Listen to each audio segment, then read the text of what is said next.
હવે બાળકોના વેક્સિનેશનનો રહેશે કાયમી ડિજિટલ રેકોર્ડ. કેન્દ્ર સરકાર દ્વારા બનાવાયું યુવિન પોર્ટલ. રસીનો સમય થતાં ઓટોમેટેડ એલર્ટ સિસ્ટમથી આપશે નોટિફિકેશન. આરોગ્ય મંત્રાલયે આપી માહિતી.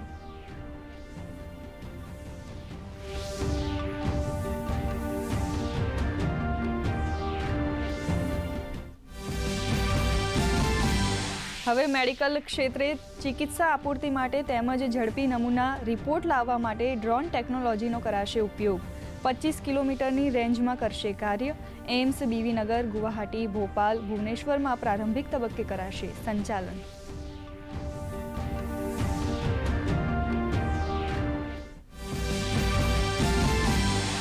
પ્રધાનમંત્રી નરેન્દ્ર મોદીએ મહારાષ્ટ્રના વર્ધામાં રાષ્ટ્રીય પીએમ વિશ્વકર્મા યોજના સંબંધી કાર્યક્રમમાં લીધો ભાગ.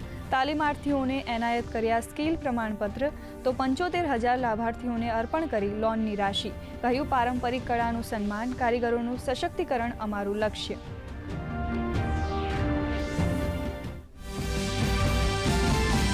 તિરુપતિ બાલાજી મંદિરના પ્રસાદમાં ભેળસેળ મામલે કેન્દ્ર સરકાર એક્શનમાં. આરોગ્ય મંત્રાલયે આંધ્રપ્રદેશ સરકાર પાસે માંગ્યો રિપોર્ટ. કહ્યું, FSSAI મામલાની કરશે તપાસ. બીજેપીએ CBI તપાસની કરી માંગણી, તો મંદિર ટ્રસ્ટ દ્વારા વિશેષ કમિટીની કરાઈ રચના.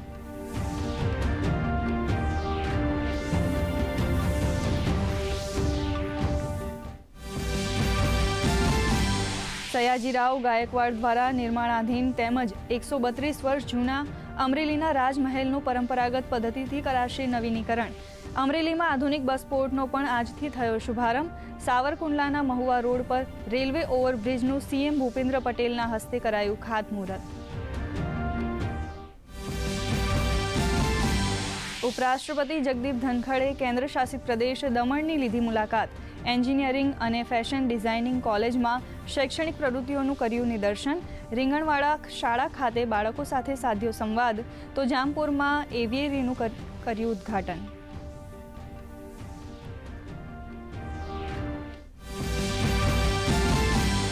સુરતના અડાજણમાં 5 કરોડની થયેલ લૂંટ મામલે પોલીસને મળી મોટી સફળતા. 2 આરોપી કાર સાથે વલસાડ જિલ્લામાંથી જ ઝડપાયા.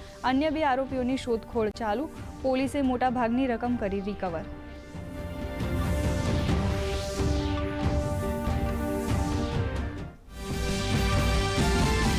ચેન્નઈ ખાતે પ્રવાસી બાંગ્લાદેશ સામેની પ્રથમ ટેસ્ટ મેચમાં ભારતની મજબૂત સ્થિતિ.